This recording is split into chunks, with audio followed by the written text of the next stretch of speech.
A billionaire got his girlfriend pregnant, but the DNA test he's about to take will prove something impossible and illegal. Welcome to Shadowed Passions. Before we begin, please hit that like button and kindly subscribe to our channel. We bring you heartwarming stories on romance and relationship drama daily. Now let's begin. Marcus Webb sat in the marble bathroom of his penthouse, staring at two pink lines on a pregnancy test. His hands were shaking, not from fear, from joy. He was 45 years old, a tech mogul worth $3 billion. And for the first time in his life, he was going to be a father. Elena was in the bedroom, crying. He thought she was scared. He thought she needed reassurance. He walked in, pulled her close, and whispered that everything would be okay, that they'd figure it out together. She pulled away. Marcus didn't understand. This was supposed to be the beginning of something beautiful. They'd been together for 8 months. The most intense, consuming 8 months of his life. Elena was 26, a waitress at his favorite downtown bistro. She had this quiet strength about her, this way of looking at him like he was just a man, not a fortune. He'd fallen hard, recklessly, the kind of love that makes you forget who you were before. To everyone else, Marcus and Elena were a fairy tale. The media loved them, a self-made billionaire and the girl who served him coffee. She didn't care about his money. She didn't ask for anything. She worked double shifts, refused his offers to pay her rent, and still bought her own groceries. His friends called it refreshing. His business partners called it suspicious. But Marcus didn't care. For the first time since building his empire, he felt like someone saw him. Not his portfolio, not his reputation, just him. Elena never posted him on social media, never attended his galas, never played the role of billionaire girlfriend.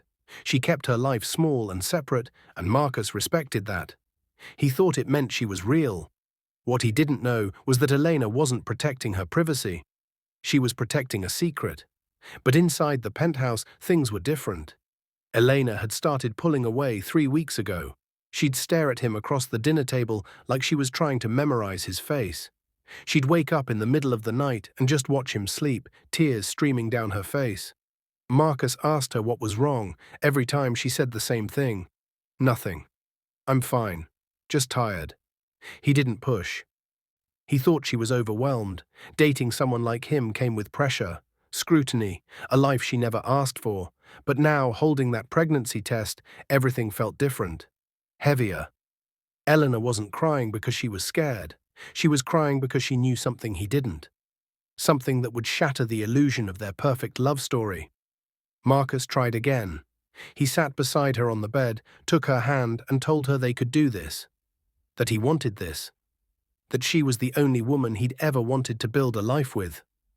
Eleanor looked at him, really looked at him, and for a moment he thought she might tell him the truth. Instead, she whispered, I need some time. Marcus gave her space. He thought that's what love was. Patience, trust, letting someone process their feelings without pressure. He spent the next 2 days making plans. He called his lawyer about updating his will. He looked at houses outside the city, places with yards and good schools. He imagined teaching his son to ride a bike, his daughter to code. He was building a future in his head, a future that didn't exist. Because while Marcus was dreaming, Elena was unraveling. She stopped answering his calls, stopped coming to the penthouse. When he finally showed up at her apartment, she opened the door just enough to tell him she needed more time. Her eyes were swollen, her voice was hollow. Marcus left, but as he walked back to his car, he saw something that didn't make sense. On her kitchen table, barely visible through the cracked door, was a folder. A medical folder. And next to it, an old photograph. A photograph of a man Marcus had never seen before. Marcus didn't know it yet, but that photograph was the key to everything. The man in the photo was someone Eleanor had been searching for her entire life. Someone she finally found 8 months ago. Someone who had no idea she existed. This love story was already broken, long before either of them knew why. Because the truth wasn't just painful, it was irreversible. And it was about to come out. Marcus Webb wasn't always a billionaire. At 19, he was reckless, hungry. The kind of kid who thought the world owed him something just because he was smart. He was a sophomore at Stanford, coding in his dorm room until 3 in the morning, surviving on energy drinks and ambition. That summer, he made a mistake. He doesn't talk about it. Not to his therapist, not to his closest friends, not even to himself most days. It's buried so deep that sometimes he can convince himself it never happened. But it did. There was a girl, a night that blurred into morning, a conversation he should have had but didn't. And then nothing. She disappeared. He graduated, he built his empire, he moved on. Except you never really move on from something like that. You just learn to live with the weight of it. Marcus carried that weight for 26 years. It shaped him in ways he didn't understand, made him guarded, made him afraid of real connection, made him bury himself in work because work couldn't hurt him. Until Eleanor. Eleanor Martinez grew up in a one-bedroom apartment in Queens. Her mother, Sophia, worked 3 jobs, cleaned offices at night, waited tables during the day, and somehow still managed to make breakfast every morning. Elena never went hungry, never felt unloved. But there was always a hole. Every Father's Day, Eleanor would sit at the kitchen table and watch other kids make cards at school. She'd draw pictures of imaginary dads, strong men with kind eyes who would teach her to ride a bike and scare away the monsters under her bed. Her mother never talked about him, not once. Elena asked when she was 7, "Who is my dad? Where is he? Does he know about me?" Sophia looked at her with tired eyes and said, "He's gone, baby. That's all you need to know." Elena stopped asking, but she never stopped wondering. As she got older, the wondering turned into something sharper. Anger, resentment. Why didn't he want her? What was so wrong with her that he chose to disappear? She built her life around that absence, worked hard, stayed small, didn't let anyone too close. Because if your own father didn't want you, why would anyone else? Marcus walked into the bistro on a Tuesday afternoon. He wasn't supposed to be there. His assistant had booked a reservation at some Michelin-starred place across town, but Marcus hated those restaurants. Too loud, too performative. He wanted something quiet. Elena was covering a double shift. She was exhausted. Her feet hurt. She had 4 tables left before she could go home. Then Marcus sat down in her section. He didn't look at her the way most men did, didn't scan her body or smirk when she introduced herself. He just smiled. A real smile, the kind that reaches your eyes. He ordered coffee, black, and the salmon special. When she brought his food, he asked her how her day was. Not as small talk, he actually wanted to know. Elena almost laughed. Her day was terrible. Her mum's medical bills were piling up. Her roommate was 2 months behind on rent. She was one bad shift away from falling apart, but she said, "It's fine, just busy." Marcus nodded. Then he said something that stayed with her. "You have kind eyes." "I don't see that much anymore." Elena didn't know what to say, so she just said thank you and walked away. But something shifted. Marcus came back the next week, and the week after that. He always sat in her section, always ordered the same thing, always asked how she was. And slowly she started answering honestly. She told him about her mom, about the bills, about how tired she was. He listened, really listened. He didn't try to fix anything, didn't offer her money or advice. He just sat there and made her feel seen. One night after her shift, it was raining. Marcus was still there, finishing his coffee. He saw her standing outside, looking at the downpour, and offered her a ride. She should have said no, but she didn't.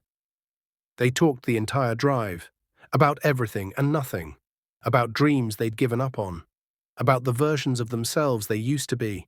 When he dropped her off, he didn't ask for her number. He just said, "I'll see you next week." And he did. But there was always something underneath, something neither of them could explain. When Marcus looked at Elena, he felt this strange familiarity, like he'd known her before, like she reminded him of someone. He couldn't place it, couldn't shake it. And when Eleanor looked at Marcus, she felt something too. Not just attraction, something deeper, something that scared her. She started researching him, late at night, scrolling through articles, interviews, old photos. She told herself she was just curious, that it was normal to Google someone you were dating. But it wasn't normal. because she wasn't looking for red flags. She was looking for answers. And one night, she found one. She found an old interview from 15 years ago. Marcus was talking about his biggest regret. He didn't say what it was, but he said this: "I was 19. I wasn't ready to be responsible for anyone but myself. And because of that, I lost something I'll never get back." Elena stared at that quote for an hour. Then she opened her mother's old shoebox, the one she kept hidden in the closet, the one filled with letters and documents her mother never let her see. And there, at the bottom, was a name, a date, and a photograph. They were connected by blood. Long before they were connected by love. It started small. Marcus offered to pay off Elena's mother's medical bills. He framed it casually, like it was nothing. Like writing a check for $60,000 was the same as buying dinner. Elena said no. Marcus didn't understand. He wasn't trying to control her. He was trying to help. He had the money. She had the need. Why was that complicated? But to Elena, it was everything. She'd spent her entire life watching her mother work herself to the bone, watching her sacrifice everything to prove they didn't need anyone, that they could survive on their own. Taking Marcus's money felt like admitting defeat, like confirming what she'd always feared, that she wasn't enough, that she needed saving. So she said no, firmly, repeatedly, and Marcus kept pushing. He didn't see it as pushing, he saw it as caring. He'd leave envelopes of cash in her bag. He'd pay her rent directly to the landlord. He'd send groceries to her apartment with notes that said, "Just let me do this." Eleanor felt suffocated. It exploded on a Thursday night. Marcus had arranged for a specialist to see Eleanor's mother, a top oncologist from Johns Hopkins. He'd flown him to New York, booked the appointments, handled everything. He thought Eleanor would be grateful. Instead, she showed up at his penthouse at midnight, shaking with anger. "You can't do that. You can't just make decisions about my family without asking me." Marcus was stunned. "I'm trying to help your mother. She needs the best care. I can provide that." Eleanor's voice cracked. "I didn't ask you to provide anything. I didn't ask you to fix my life." "I don't need you to fix my life." Marcus stood up, defensive now. "So what? You'd rather let pride kill your mother. You'd rather watch her suffer than accept help from someone who loves you." That word, love. It landed like a punch. Eleanor stared at him. "Do you even know what love is? Because this doesn't feel like love. This feels like control. Like you're trying to buy me. Like I'm some project you can fix and feel good about yourself." Marcus's jaw tightened. "That's not fair." Eleanor laughed, a bitter, hollow sound. "Nothing about this is fair, Marcus. Nothing about us has ever been fair." She left. The door slammed behind her. Marcus stood in his empty penthouse, wondering what just happened, wondering how trying to help the woman he loved had turned into a war. After that night, everything changed. They didn't break up. But they stopped being real with each other. Marcus pulled back, stopped offering help, stopped asking about her mother. He convinced himself he was respecting her boundaries, giving her space. But really, he was hurt. He didn't understand why his love wasn't enough. Eleanor pulled back too. She showed up when he called, smiled when she was supposed to. But the lightness was gone. She felt like she was performing, playing the role of girlfriend without actually being one. She'd catch herself staring at him across the table, wondering who he really was, wondering if she'd made a mistake, wondering if the familiarity she felt was love or something else entirely, something darker. The sex became mechanical, a routine. They'd hold each other afterward, but it felt hollow, like two people clinging to the memory of what they used to be. Marcus started working later. Elena started picking up extra shifts. They were choosing distance, both of them, and neither would admit it. From the outside, people had opinions. Marcus's friends said Elena was ungrateful, that she was self-sabotaging, that she didn't know how good she had it. A man is trying to take care of her, and she's throwing it back in his face. Some women don't know when they've won. Elena's friends said Marcus was controlling, that he was using his money as power, that he couldn't love someone without trying to own them. He thinks he can solve everything with his wallet. That's not love, that's dominance. But the truth was messier than that. Marcus wasn't trying to control Elena, he was trying to silence his own guilt, trying to prove he could be the man he wasn't at 19, trying to fix the mistakes of his past by overcorrecting in the present. And Elena wasn't being ungrateful, she was terrified. Terrified of depending on someone who might leave. Terrified of becoming her mother. Terrified of the truth she'd uncovered and didn't know how to speak. They were both drowning, and instead of reaching for each other, they were pulling away. 3 weeks after the fight, Elena found out she was pregnant. She sat on the bathroom floor of her apartment, staring at the test, feeling her entire world collapse. This wasn't supposed to happen. Not now. Not like this. She thought about calling Marcus. Thought about walking into his penthouse and telling him everything. The pregnancy. The truth about who he was. The reason she'd been pulling away. But she couldn't. Because the answers they needed weren't in the present. They were buried in the past. In a dorm room at Stanford. In a one-night stand that neither of them remembered clearly. In a decision Marcus made 26 years ago that he'd tried so hard to forget.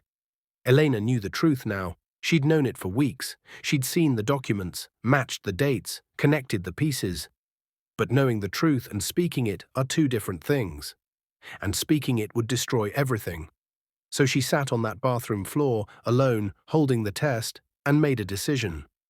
She would tell him about the baby, but not about the rest. Not yet. Marcus called her on a Sunday morning. His voice was different, quieter, vulnerable in a way she'd never heard before. "I miss you. I know I messed up. Can we talk? Please." Elena hadn't slept in 3 days. She was drowning in her own secret, in the weight of what she knew and couldn't say. Part of her wanted to run, to disappear, to protect them both from what was coming. But another part of her, the part that had fallen in love with him before she knew the truth, said yes. They met at his penthouse that night. Marcus had cooked. Badly. Burnt pasta and undercooked vegetables, but he'd tried. He'd set the table with candles. Put on the jazz record she liked. When Elena walked in, he didn't say anything. He just pulled her close and held her. Like if he let go, she'd vanish forever. "I'm sorry, I shouldn't have pushed. I just wanted to help. I didn't know how else to show you that I care." Elena felt tears sliding down her face. "I know. I'm sorry too. I should have let you in. I should have trusted you." But even as she said it, she knew she was lying. Because trust wasn't the problem. The truth was, they didn't plan what happened next. One moment they were talking, the next, Marcus was kissing her. Slow and desperate, like he was memorizing the taste of her. Elena kissed him back, and for the first time in weeks, she let herself forget. Forget the folder hidden in her apartment. Forget the DNA results she'd paid for with her last paycheck. Forget the impossible truth that was tearing her apart. They moved to the bedroom. Marcus was gentle, almost reverent. He touched her like she was something sacred. Something he didn't deserve but couldn't let go of. Elena kept her eyes closed, because if she looked at him, she'd see it. The resemblance. The way his smile curved just like hers, the shape of his hands, the cadence of his voice. She would see her father. And she couldn't. Not tonight. Tonight she needed him to just be Marcus, the man she'd fallen for before the world fell apart. Afterward, they lay tangled in his sheets, skin against skin, hearts beating in sync. Marcus whispered into her hair, "I love you. I know it's complicated. I know we're figuring this out. But I love you. And I want this. Us. Whatever that looks like." Elena felt something crack inside her chest. "I love you too." It was the truth. And the worst lie she'd ever told. 2 weeks later, Elena missed her period. She didn't panic at first. Her cycle had never been regular. Stress could throw it off. And she'd been under more stress than she'd ever experienced in her life. But then came the nausea, the exhaustion, the way coffee suddenly smelled like poison. She knew before she took the test.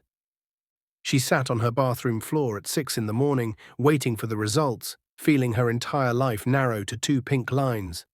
When they appeared, she didn't cry. She just stared. Numb. This was real. This was happening. She was pregnant with her father's child. The words felt insane even thinking them, like something from a horror movie, a nightmare she couldn't wake up from. But it wasn't a nightmare. It was her life. Elena spent the next 3 days in a fog. She went to work, smiled at customers, pretended everything was normal. But inside, she was screaming. She needed to tell him. She knew that. But how do you tell someone you're pregnant when the pregnancy itself is evidence of something unforgivable? While Elena was unraveling, Marcus was doing something he hadn't done in years. He was cleaning out his storage unit. It was a stupid, procrastinating task, something to keep his hands busy while his mind spun. He'd been thinking about Elena constantly, about their future, about what kind of father he'd be if they ever had kids. That thought led him down a dark hallway in his mind. To the summer he was 19, to the girl whose name he'd tried to forget. He told himself he'd made peace with it, that it was ancient history, that he'd been a kid who made a stupid mistake and there was no point dwelling on it. But peace and suppression aren't the same thing. In the storage unit, buried under boxes of old textbooks and failed prototypes, Marcus found a shoebox. Inside were letters, dozens of them, letters from a girl named Sophia. Letters he'd never opened. Letters that had been forwarded from his old dorm, from his first apartment, from addresses he'd long abandoned. He'd shoved them in this box 15 years ago and never looked back. Now, sitting on the concrete floor of a storage unit in Brooklyn, Marcus opened one. The first line stopped his heart. "I'm pregnant, and I don't know what to do." Marcus sat there, letter in hand, world collapsing around him. The date on the envelope was 26 years old. He did the math in his head, then did it again. Then a third time, hoping he was wrong. He wasn't. He had a child. Somewhere in the world, he had a child. A child he'd never known about. A child who'd grown up without him. The guilt was immediate and suffocating. All those years. All that time, he could have been there. He could have helped. He could have been a father.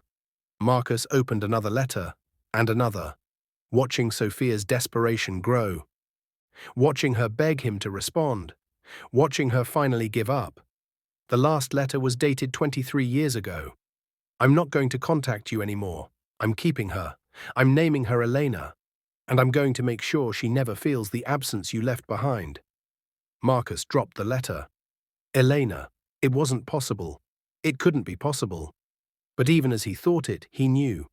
The familiarity, the connection.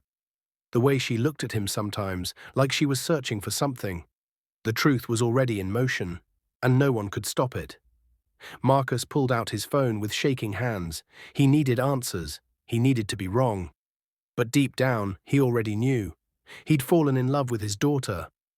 Marcus didn't sleep that night. He sat in his study, surrounded by letters he should have read 2 decades ago, trying to piece together a reality that didn't make sense. Sophia Martinez, 26 years ago, Stanford summer program.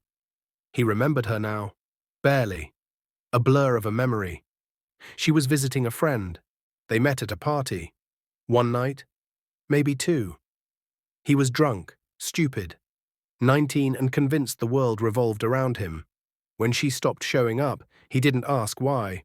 He just moved on. But Sophia hadn't moved on. She couldn't. Because she was carrying his child. Marcus stared at the name written in her final letter. Eleanor. His hands were shaking so violently he could barely hold his phone. He opened his photos, scrolled to a picture of Elena laughing at dinner 3 months ago. Her smile, her eyes, the shape of her face. He saw Sophia now, in every feature, in every expression. How did he miss it? How did he look at her for 8 months and not see it? Because you didn't want to see it. Because the truth was too horrifying to even consider. Marcus pulled up his contacts, hovered over Eleanor's name. His finger froze. What do you even say? How do you ask the woman you love if she's your daughter? He put the phone down, picked it up again, put it down. Then he did something else, something he needed to know for certain. He called a private lab, the kind that processes results in 24 hours, the kind that doesn't ask questions. Eleanor was sitting in the clinic waiting room when her phone buzzed. It was Marcus, asking if they could meet tomorrow, saying he needed to talk to her about something important. Her stomach dropped. He knows. She didn't know how. Didn't know if he'd figured it out on his own, or if someone had told him, or if the universe had finally decided they'd suffered enough in silence. But she knew. The way you know when a storm is coming. The way you know when everything is about to break. Elena had been carrying this secret for 3 months. 3 months of looking at the man she loved and seeing her father. 3 months of intimacy that made her skin crawl even as her heart reached for him. 3 months of trying to find the courage to speak and failing every single time. And now she was pregnant. The nurse called her name. Eleanor followed her into the exam room, moving like a ghost. The ultrasound was routine, cold gel. A wand pressed against her abdomen, a grainy black and white image on a screen. And there it was. A tiny flicker. A heartbeat. The technician smiled. "There's your baby. About 7 weeks along. Everything looks healthy." Elena stared at the screen, at the impossible life growing inside her. A baby. Her baby. Marcus's baby. Their baby. The words didn't make sense no matter how many times she repeated them in her head. They met at Marcus's penthouse the next evening. Eleanor walked in and knew immediately. She saw it in his eyes. The horror, the devastation, the truth. He knew. Marcus stood by the window holding a folder. His face was grey. He looked like he'd aged 10 years overnight. "When did you find out?" Elena's voice came out as a whisper. 3 months ago." Marcus closed his eyes. 3 months. You've known for 3 months. He turned to face her, and Eleanor saw something she'd never seen before. Tears streaming down his face. "Why didn't you tell me? Why did you let this continue? Why did you let me touch you, hold you, love you, when you knew?" Eleanor felt her own tears falling. "Because I didn't know how. Because every time I tried to say it out loud, the words died in my throat. Because I wanted one more day. One more moment where you were just the man I loved and not my father." The word hung in the air between them. Father. Marcus flinched like she'd struck him. "I found the letters. From your mother. From Sophia. I found all of them. Letters I should have read 24 years ago. Letters that would have changed everything." Elena's voice cracked. "She tried to tell you. She tried so many times. You never responded." Marcus's face twisted in anguish. I know. And I've spent the last 36 hours hating myself for it.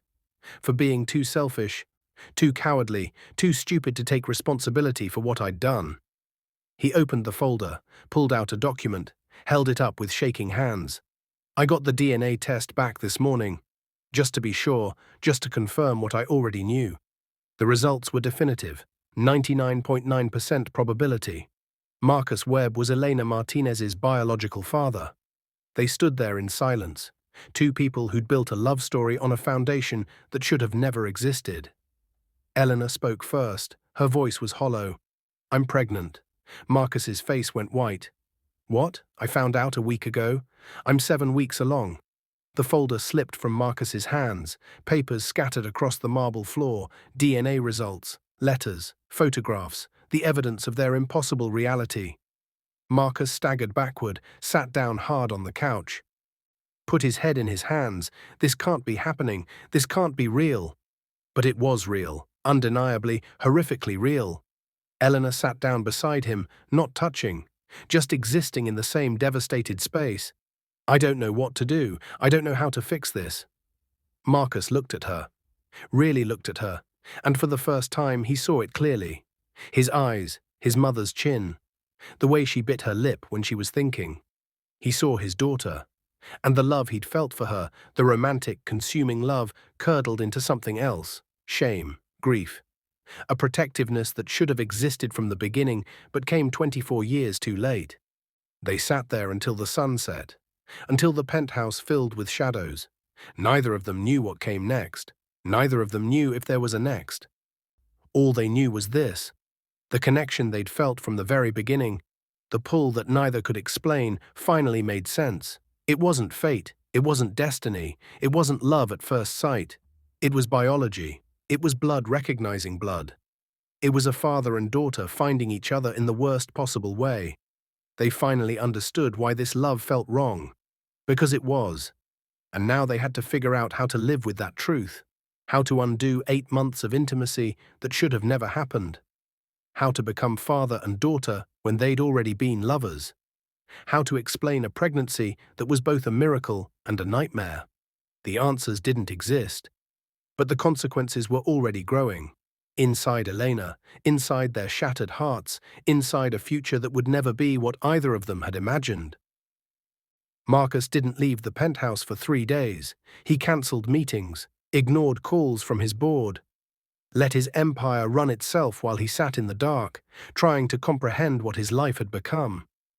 Eleanor stayed in her apartment. She'd wake up, remember, and the horror would hit her all over again, like drowning every single morning. On the 4th day, Marcus showed up at her door. He looked like a stranger, hollowed out. Older, his expensive suit couldn't hide the fact that he was falling apart. "We need to talk about options." Elena let him in. They sat at her tiny kitchen table, the same table where she'd discovered the truth 3 months ago, and tried to have an impossible conversation. Marcus pulled out a folder. Of course he had a folder. He always had a plan. Always had a solution. "I've spoken to some doctors." Discreetly.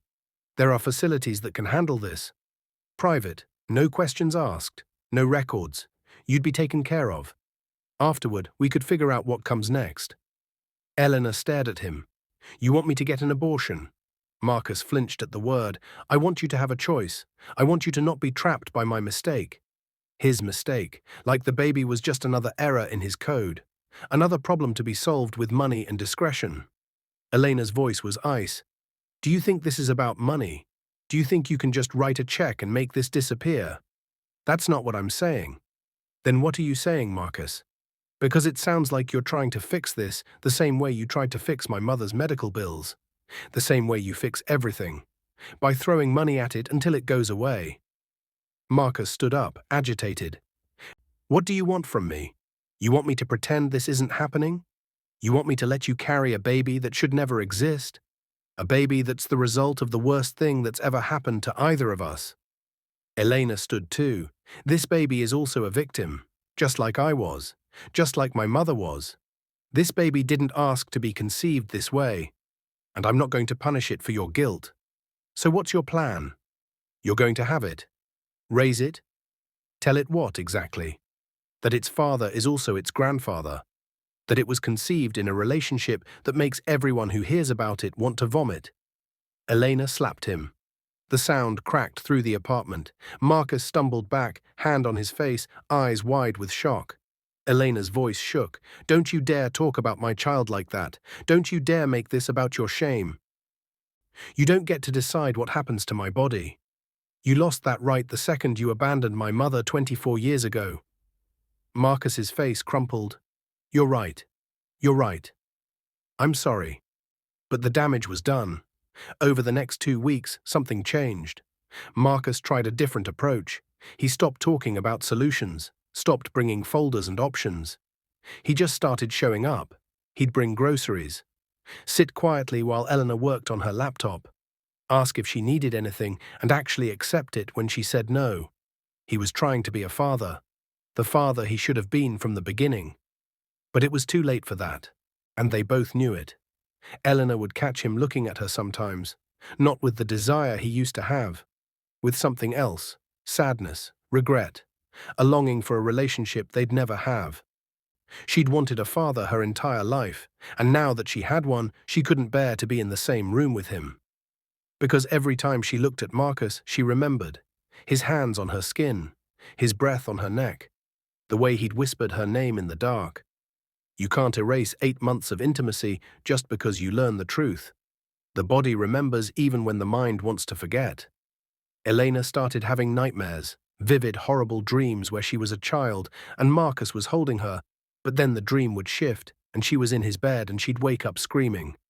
The pregnancy progressed. Elena was 12 weeks now, starting to show. She'd stand in front of the mirror, hand on her stomach, trying to feel something other than dread. She wanted to love this baby. She did. But how do you love something born from a nightmare? Marcus asked if he could come to a doctor's appointment.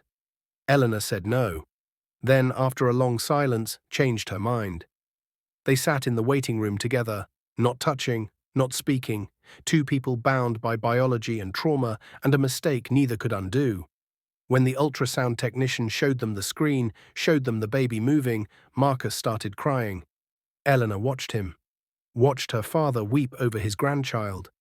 Over his child, the baby was both, and that impossibility lived in every heartbeat on that screen. After the appointment, they sat in Marcus's car in the parking lot. What are we going to do? Elena's voice was barely audible. Marcus stared straight ahead. I don't know. I've built companies from nothing. I've solved problems no one thought were solvable. But this? I don't know how to fix this. Maybe it can't be fixed. Maybe we just have to survive it. Marcus turned to look at her. And then what? The baby comes. And we what? Pretend we're a normal family. Pretend I'm just a supportive father and grandfather. Live a lie for the rest of our lives. Elena's eyes filled with tears. Or we tell the truth, and everyone who knows us looks at us like we're monsters. And this child grows up knowing how it was conceived, knowing that its existence is something shameful. They sat in silence for a long time. Then Marcus said something that changed everything. There's another option. We could leave. Both of us. Go somewhere no one knows us. Start over. I could be your father. Just your father. And we could raise this baby together. Not as a couple. As a family. The family we should have been from the beginning. Eleanor looked at him. It was the first time she'd seen hope in his eyes since the truth came out. But it wasn't that simple, because leaving meant giving up everything. Her mother, her friends, her life, her identity.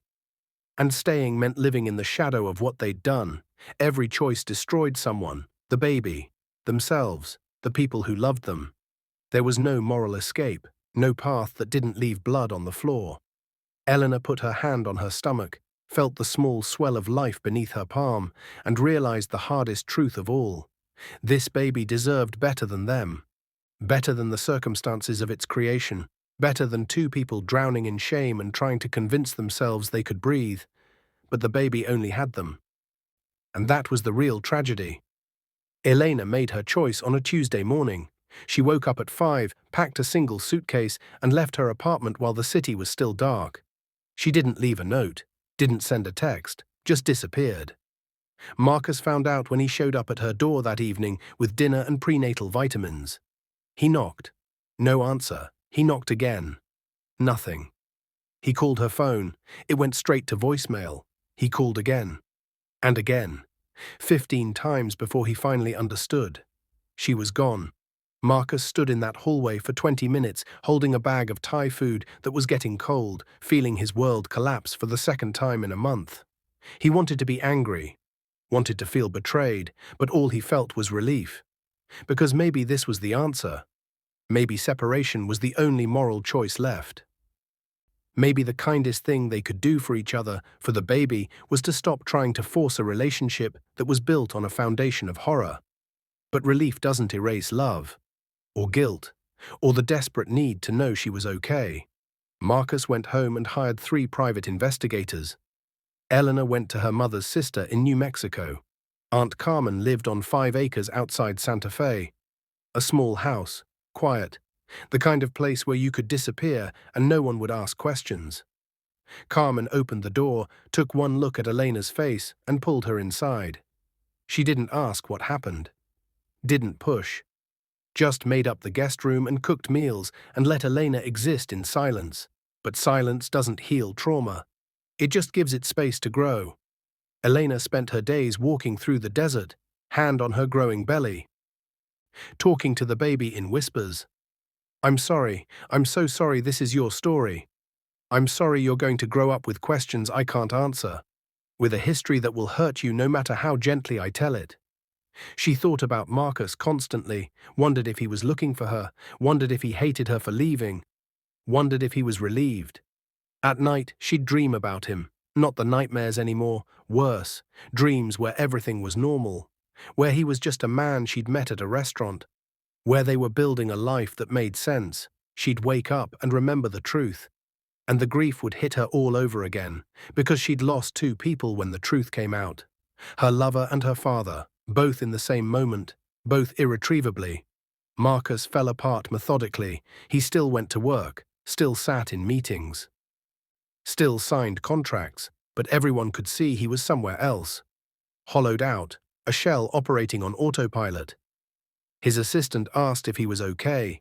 He said he was fine. She didn't believe him. His closest friend, David, showed up at the penthouse one night with whiskey and questions. What happened with Elena?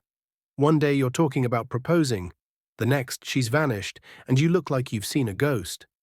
Marcus poured himself a drink. A large one, family emergency. She had to leave town. David studied him. That's bullshit. What really happened? Marcus wanted to tell him, wanted to say the words out loud, wanted someone else to carry the weight of this impossible truth. But he couldn't. Because once you speak something like this into existence, it becomes real in a way it wasn't before. It becomes a story people tell.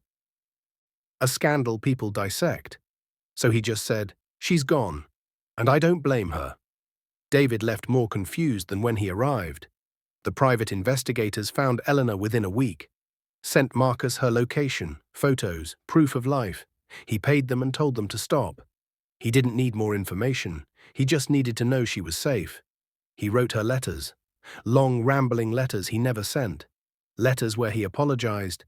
Letters where he tried to explain. Letters where he begged her to let him help somehow, anyhow. They all ended up in a drawer with his mother's unopened letters. Another generation of words that would never be read. To the outside world, Marcus and Eleanor simply broke up. It happens. Relationships end. People move on. The media ran a few stories. Billionaire tech mogul single again. Speculation about what went wrong. Anonymous sources claiming Eleanor couldn't handle the pressure of his lifestyle. Marcus didn't correct them, didn't defend her, didn't defend himself. He just let the lie become the official story. Eleanor's friends reached out, worried texts, phone calls she didn't answer. They thought she was heartbroken, thought she needed space to heal from a bad breakup. They had no idea she was healing from something far worse. Carmen watched her niece move through the days like a ghost and finally asked, "What happened between you and this man?" Elena almost told her. The words were right there, ready to spill out. But she looked at her aunt's kind, weathered face and realized some truths are too heavy to share. Some truths destroy the people who hear them just as much as the people who lived them. So she just said, "It's complicated." Carmen didn't push, but she held Eleanor's hand and whispered, "Whatever it is, mija, you're not alone." Except Eleanor was alone. More alone than she'd ever been in her life. 16 weeks pregnant now. Eleanor's body was changing in ways she couldn't ignore. The baby kicked for the first time on a Thursday afternoon. A small flutter, easy to miss. Eleanor gasped, put both hands on her stomach, waited for it to happen again. When it did, she started crying. Because this baby was innocent.